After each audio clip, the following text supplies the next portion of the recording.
This person sent me a message. You don't know this person. I think I'm gonna pull it out Oh, you're because I gonna put it still up. have it. Oh wow. Mira, let me show you, and I'm gonna read to you what this person told me. It's really important that you have to measure what you say to people because you might discourage them Yeah, of I what they found really it. want to do in life. You found it? So it was 2011. This was actually after I graduated.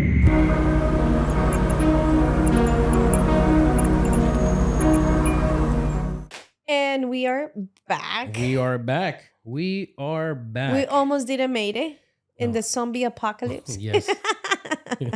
We both had COVID. With a 7-year-old. Yeah, it was really tough. Not recommended. It was really tough. But we're back. We're alive. And it took a lot from us to be back in here. Mhm. Of course, it takes a lot of physical, visual to be able to be here Right. and tell more stories. And yeah, so we're back with another episode Yeah. of the Bueno Duo. Hello, welcome back. I'm Sara Bueno, And I'm Roberto Bueno. and today it's a really important topic. Today it is. Today we're going to be talking how we got here, Mm-hmm. you know, how we got where we are right now. As many of you already know, we are entrepreneurs. Yeah. We are in the wedding industry. We're a photo and video team, and we collab to make magic in wedding days. And we love it because we're able to do it together. But also, I believe that those two areas are really important to be linked in a wedding day, because it's like we're dancing together the whole time, you know, and we're connecting, and we need to have really good chemistry in order to make sure our clients are happy and good in that day. We take a lot of the bad baggages from them for them. So yeah, that's the story about today. We're gonna be talking about how we got where we are right now. Yeah. And we got to work cohesively. So to be a video and photography team, it's really hard. You got to know them. You got to understand their workflow and kind of like meet in the half, like in the middle when it comes to creative. But also, like, I want to focus today more into individually. Not how we got it together in the company, because that's probably another story. But today I want to talk how, as a creative as a creative person, how we got into where we are right now. Yeah. Individually. So should you start or should I start? I don't know. I think you should start. You think so? We can make it a part 2 episode. All right, so let me start. So I wanna try to make it as summarized as I can. Yeah. So to start in my early years of age, I always seemed to be a little more creative. I used to love to draw. I used to love to sing. I used to love to do like dance and like everything that has to be with art. Although, and this is like the main point of my life, to be honest with you, my dad was never in the picture. So my mom and my dad, when they met, apparently my dad was a really creative person. He can see you and he can draw you. Like he was super good. Although there were some circumstances that took him away from our life, he always motivated me inside of me to do the same. But it's crazy how genetic works. Right. So my sister, so I have a younger sister. She is a little bit more like my mom. So they like the same things. They were a little bit more close-minded in a good way, you know. They were like really high in their routines and stuff like that. I was more like a risky person. I used to like be more open-minded. So I started that by saying that because my dad was never in the picture, I always feel like I was a little outcast, like Mm. my mom and my family will see me like I was just too much. Mm. I had a lot of stuff going on, and that's something that I struggle with in my development, and my growth, because I wasn't able to know how to manage sometimes so many things at the same time. Mm. We're gonna get there. I think Yeah. that's one of my Yeah. main goals of this conversation. So I grew up and I started, having these momentums. Mm. I will have some time to draw, but one day to another, I will change it and do something else. And it seemed that I I wanted to do so many, but at the same time, I wasn't doing nothing, you know. And And you know, it's not, you're not alone, because a lot of people tends to want to do so much. Like, oh, I want to be a police officer, but I want to be a so firefighter. I want to be this. I want to be that. I But was that kind of person that I would go watch a movie and you want to be and that. I wanted to be Yeah. what because I have a really intense skill, Mm. is that I am a really fast learner. I learn something by just watching it for one. I tried 2-3 times and that's it. I mastered it. Mm. So it was a nice skill, but at the same time was really hard for me Mm. to kind of be solidified in one thing. So as I grew up, and you already know, I came to United States when I was like 12, 13 years old. So I was still in that teenager era. My stepdad, actually, he's the one that had always motivated me Shout out to George. to keep creating, and he was always like, he will admire my stuff like no other person. And I love him. I mean, he has a great energy. and since I was small, he used to do that, and until this day he still does it. Yeah. So he will keep motivating me. I remember he made me sign up to like these drill courses, never ended up finishing. So when I was in high school, I had my first camera and I was like in freshman year, which I remember I started taking photos. I was doing engagement shoots when I was like 14. Family, they will like come to me and I would do it. I was so passionate about it. This is where the whole intensity of my story comes, because high school is a really important era. Yeah. When it comes to, of course, what you want to do when you get out of high school. So I got a couple of stories in that same time range.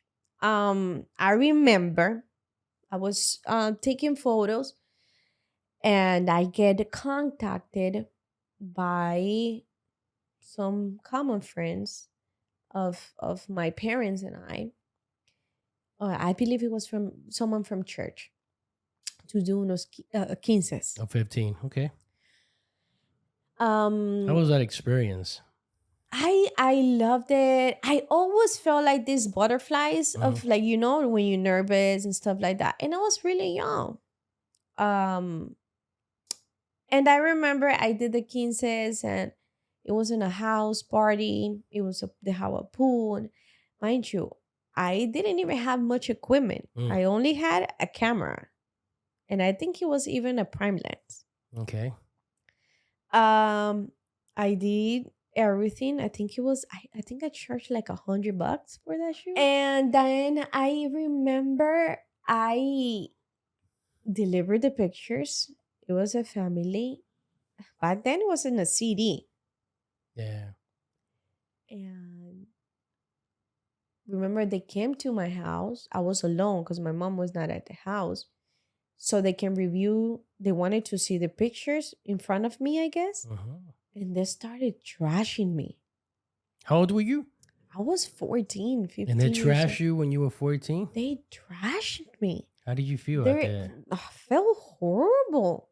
I feel like, what's going on? Like, to the point that I ended up giving them everything and didn't charge them. Yeah. It was that bad.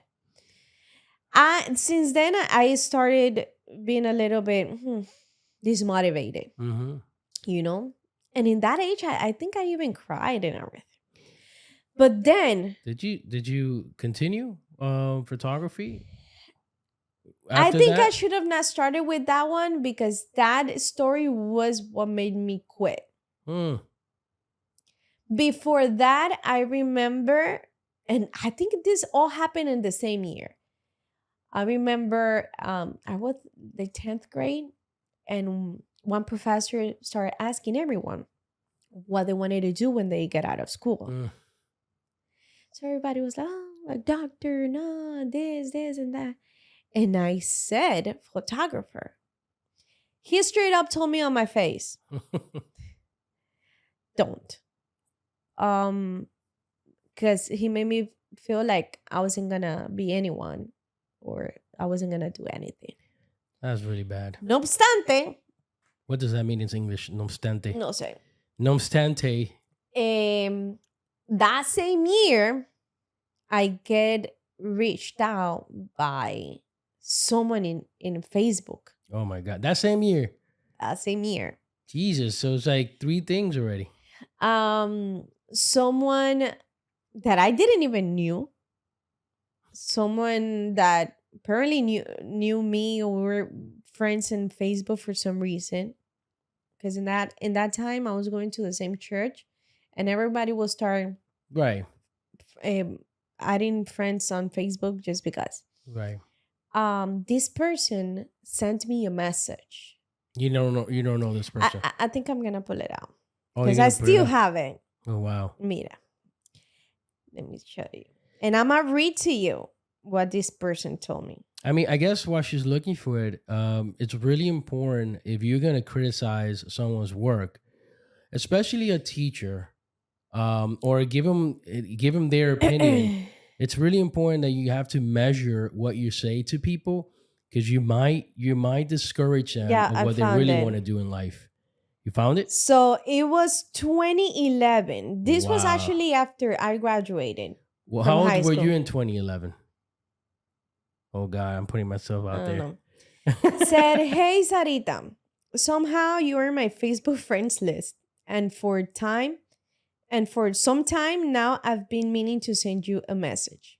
By the time you'll be done reading this message, if you finish, of course, you're gonna just delete it. But if you really pay attention, you understand a few things in life. People like me can see why you compare to the lowest, and that reflects low self-esteem.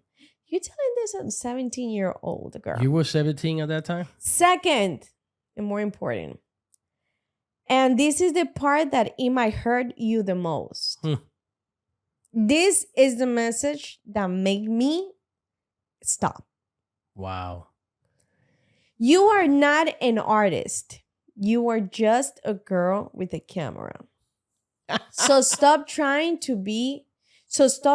so hard to be one. Wow. You see, somehow someone has given you the wrong impression about what an artist is. Artists are natural. They don't find out 20 years later that they were. Last but not least, you got great potential as a person. So hopefully you were mature enough and understood this message. It took me a long time to know this right now. No pienses que te estoy juzgando. No. Well, No.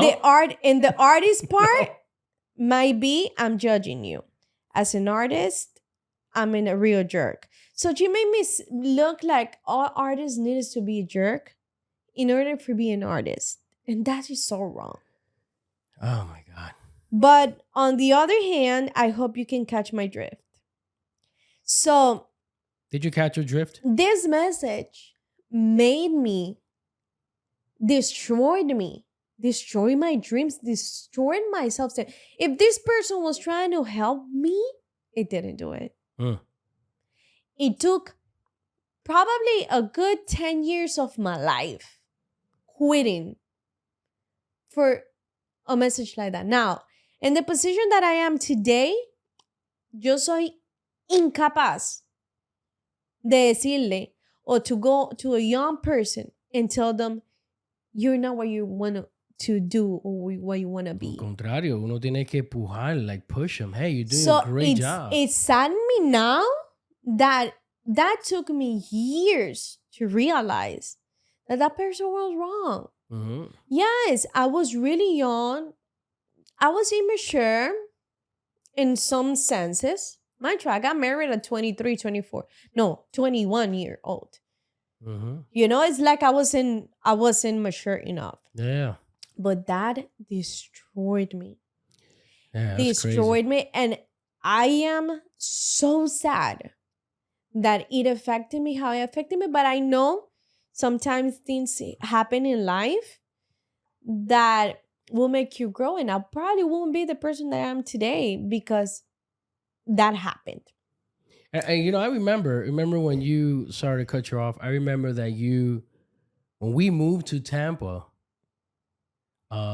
you asked me to get something from your personal box. You know, everyone has their personal box. But we got together. Right. And you never knew. I didn't even know she was a photographer. That's how dead was that dream on me. She never told me when we got together that she was a photographer or was pursued or never, you know, matter of fact, when I was stalking her in her Facebook and Instagram, I never seen any photography work. It was only her, but she had it with password protected. I knew that after the fact, probably like 3 or 4 years later, that she had a bunch of pictures password protected. Now, mind you, she had a personal box. In that personal box, everyone has a personal box when they move together, right? With their name on it, Sara, Roberto. She said, hey, go to my box, get me, I don't know what you asked me to get you, but I went to get something for her, has nothing to do with the camera. And I saw her camera. Like, she have a camera? Well, actually, that camera was given to me by someone that actually did believe in me. Her name is Berta. What's her name? Berta. Shout out to Berta. She used to be in a radio station with me because I used to be a host in a radio station. Look at the table. The one that doesn't talk, right? For real. And no, sorry. tranquilo, no. And I remember she gave it to me with those intention of like she has a potential. And what saddened me the most, which is the reality, sometimes when people does so much bad stuff to you, you forget about the good things too. That's crazy. So all of that was hidden too. Like I forgot about all those people that believed in me. Yeah, I'm not capable of telling someone, hey, listen, your work is horrible. It's trash. You need to work more on your self-esteem. Like, I can't do that. Like, I can't. If I see someone's work I really hope that person is watching. Because she's still a friend of me on Facebook. Well, there you go. There you go. Anyways, I never shout out to her. You know, shout out to her. I never send her back a message. I left it there. Okay. I left it there, and it's been over 10 years. It seems like it really touches you. It does. It's funny because it's until now that I was able to remember that message. Even that message which was dead to me. It sucks, man. How do you, when you got that message the day of that message that you received, what was in your mind? And why didn't you reply back? I replied back because everything that was going on gave her the right to. I felt like it was truth. You felt it was truth? Yeah. I felt like, you know what? I'm not enough. Why am I trying to be someone that I might not be? Yeah, I mean, It's sad and it's sad, and we're not gonna be crying here. no, it's not. It's not.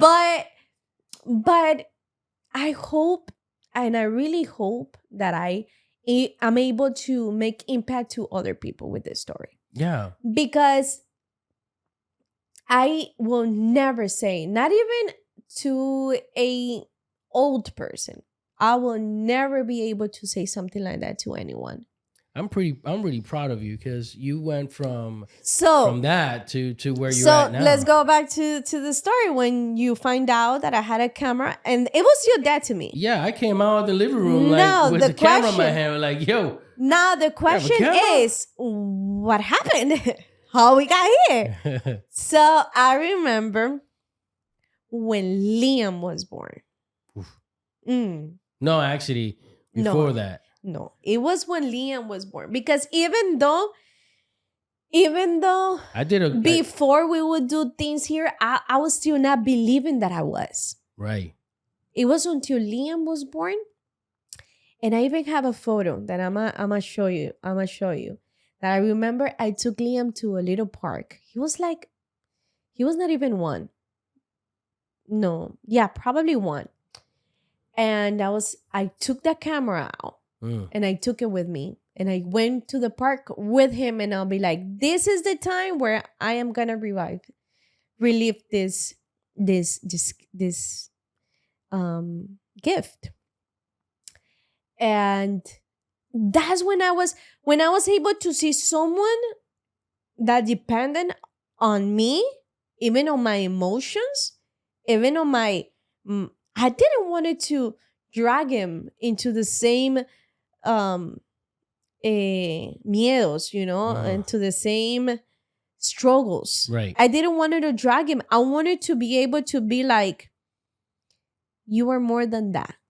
Right. Because you can crush someone with words. Like, I'm pretty sure this person crushed you to the point that you quit. And you did quit. Listen, this is a message and it's not an advice and all that. Dude, a little boy, if you tell a little boy, hey, it looks horrible, you're going to crush that little, because that little boy looks up to you. And this is a little parenthesis on this podcast. I want to do a free course. Yeah.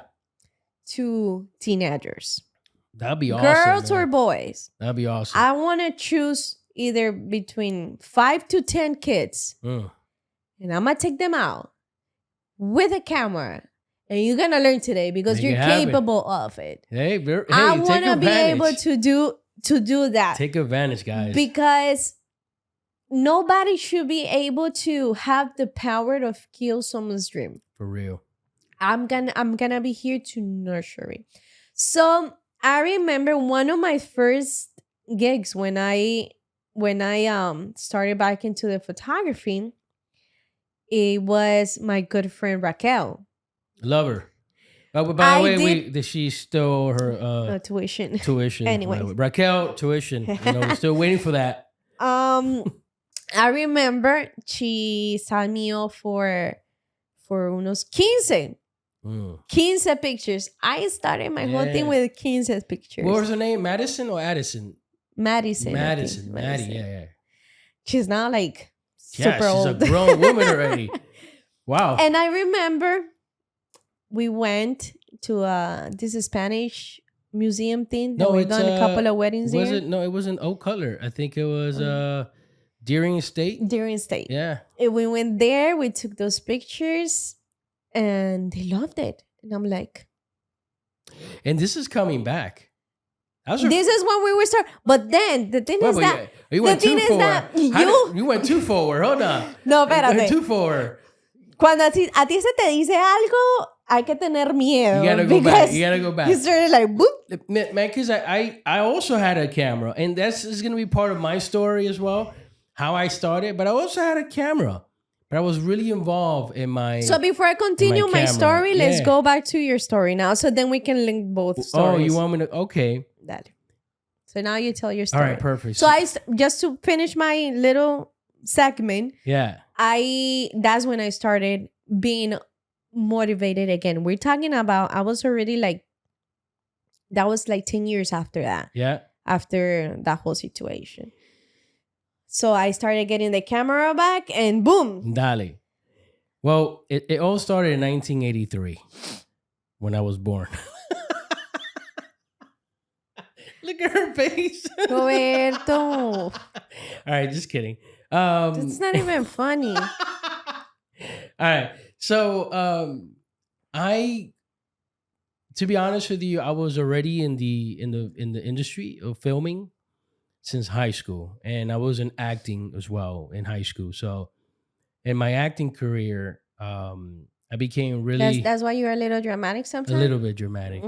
I became really good when it comes to improv, and and I was in improv clubs and doing comedy, back in the days, in high school. I was an apprentice for the Just a Funny improv. And it wasn't for a long time because I had to move. I was moving so much. But I was really into the acting career, and I was in a lot of film, kind of like classes and all that. I met this guy named Ray Gutierrez. Great guy, great friend. We love him. One of my best friends. Well, how old were you there? And I was 16, 17, 18 around that time. So Ray is really into the film. So we got together and we were going back and forth, and everyone was looking up to Ray because his editing style was really unique. A lot of people wasn't editing the way he was editing. Cut, chase, a lot of things going on. And we kind of like look up to Ray, like, oh, that was awesome, yada, yada. And then not long ago, we got so close that we became best friend, and we started a show. It's called Ray's Game Day Extravaganza. I think if you Google it, you'll see some clips of me acting like a fool when Justin.tv came out. And then I did a lot of little comedy skit, which is called, can't believe I'm saying this. It's called Luigi Santa Rosa Bacalao. Hay que mostrar esos videos. If you ever seen those videos, that is a Cuban guy that just discovered video game in Cuba in his little house, which is kind of like a shelter house. The Cubans have just discovered video games. ¿Ya está puesto, bro? ¿Ya está puesto? ¡Hola, un suerte! Yo, ¿sabes quién es este? Esto es Luigi Santa Rosa Bacalao. ¡La grande! Esto es la vaina aquí. Te voy a decir una vaina. ¿Sabes lo que es Super Mario? ¡Super Mario! ¡Super Mario! Super Mario es un plomero. La carpintería ya se acabó. ¿Cómo hace la musiquita? Es un plomero, un pingú. Colecta hongo. Vaya, el hongo le da más vida. Yo quiero un hongo para que se me pare. ¡Ay, María purísima! ¿Tú sabes cuántos centavos se coge este tipo? Se vaya para la p***. Tiene una princesa que si me la cojo, me la como. Como pelito amarillo. El tipo rosada, la tipa rosada. El Bowser tiene un problema. ¿Quién le va a sacar humo y fuego por la boca? ¿Salió? Tipo está flamando. Tipo m******. Por eso está de madre. Hay tortuga en el juego. Brincarle a la tortuga y decirle, ¡toma! ¡Toma de nuevo, coño! ¿Hace dónde salió el castillo ese, compadre? ¿Dónde salió el castillo? Me cago en c***o la madre de Mario Bros, compadre. Que yo te voy a decir, si mi gorra se me cayó, coño. Te voy a llevar al final del juego. Esto es lo que más me reseta la vida. Cogiste a la princesa, salvaste. No me hizo nada, ni me hizo un soque. Fue una cubana esa negra que me gusta a mí, esa chola. Estoy diciendo, compadre, me decía hoy hacerlo, gracias por salvarme la vida. Toma. Algo, porque solamente gracias a cerrar el show Super Mario Brothers, reportando aquí en La Habana, Cuba, en el rinconcito, aquí en mi casita, ya tú sabes, es Luigi Santa Rosa Bacalao. Dale. And we did 5 videos in one day, and that's before YouTube came out.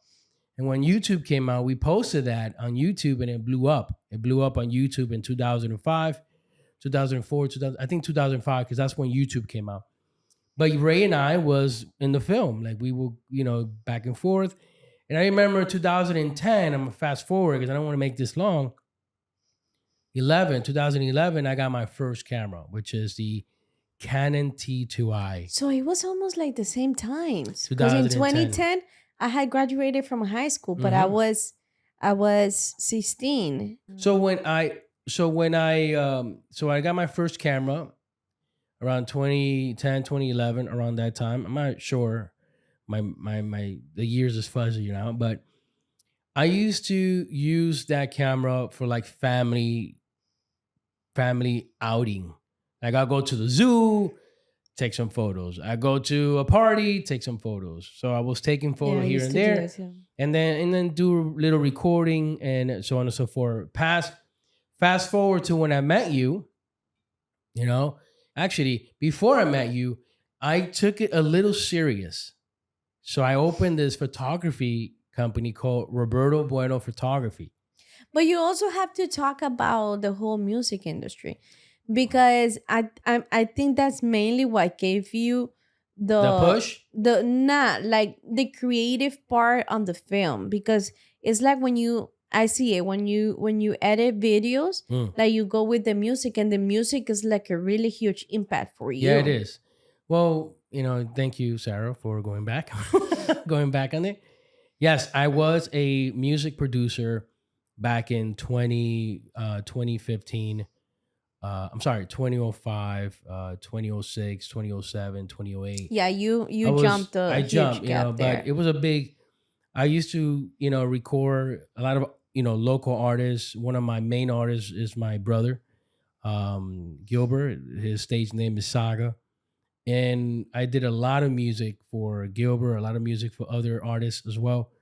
And when things happen with my brother, which, I got a lot sad. Nothing happened, no health issue. It's just, he had to go away for a long time. And that crushed my my career, just crushed my soul, just crushed everything. I think he made a huge impact just because he was also your brother. Yeah, it was a lot. And by him making the decision to not continue, it was destroying your career somehow. It destroyed my dream, knowing the fact that he was, put away for a long time. And then I kind of like, obviously got my first marriage, and I went through a lot, and I lost a lot of equipment. I lost an entire studio, an entire, channel sets, everything, to monitors, to the entire, to drum sets, to a whole, mic booth, an entire studio I lost throughout the divorce. And I just didn't want to go back. I kind of like lost my dream. So it's like you lost your dream, you lost the moment and all that. I kind of got burned out. And I said, man, forget this. I'm gonna focus on something else. So I'm into the art. Like I'm really into the art. I'm into acting. I'm into a lot of that. I said, you know what? I'm just gonna do film. I just continue doing film, and I did Luigi Santa Rosa Bacalao. And, I did a lot of, things with Ray. But I feel like even though our dream was destroyed, we still did stuff. Yeah. Because I also did, I used to sing. I used to do radio station. Mm-hmm. I used to record with my good friend Eddie Otero. Hey, Eddie. I used to work with him on a magazine he used to have. Yeah. And there's actually videos interviewing. Look her up, man. Famous people. Yeah. And we still did things here and there, but we never got it as serious as where we're going now. So let's just fast forward just to get to that point. I got my first gig. Again, Nati. Shout out to Nati. I love her. She introduced me to some people at the Icon Brico. I just opened my business, Roberto Bueno Photography, and I got my first client. At the Icon, they were doing a corporate party, like one of those parties they do for the people that work in the hotel or an Icon itself. And we had they had a great time. And I was in awe, like, oh, this is great. I love it. Exposure. So that was before we were together. So I took that opportunity. It was my first $200. I never forget. I kind of felt rich at that time. So, you know, when they hire you and they tell you, oh, we're going to pay you this much, and you're already spending that money without having that money. So I went to like a downtown photography video store. I don't know the name. And I bought like a flash and everything with a T2I. And I did my first photo shoot there. I was extremely happy. Excuse me. And then I did the shoot. I delivered. They loved it. They were really happy with the work. I was really impressed with myself. Like, wow, they really did like it with the work. And then I moved on and I did some other stuff with Domingo, with his, singing crew. I think it's Tartara. And I did some, photo there. It was free for exposure because, you got to do some free work to get some content so we can show. And I was really happy. And then life hit me. Divorce and not divorce, but, a lot of child support issue, things like that. Like you helped me. When I met you, I kind of quit the Roberto photography, and I went with, we kind of got together and I was focused more on you. So then we started getting together. We got married. We'll still have those things on the side, like. I think we should just leave this podcast here and then we can follow in for the second one. Yeah, if you wanna hear the second part of this podcast, you're gonna have to wait. You're gonna have to, you know what? Because it's too long, and I don't like long videos. So keep it coming. Subscribe. Yep. Just stay attentive with those notifications. That second part of this podcast will come later on. Yeah, perfect. Hey, second podcast coming in, so stay tuned.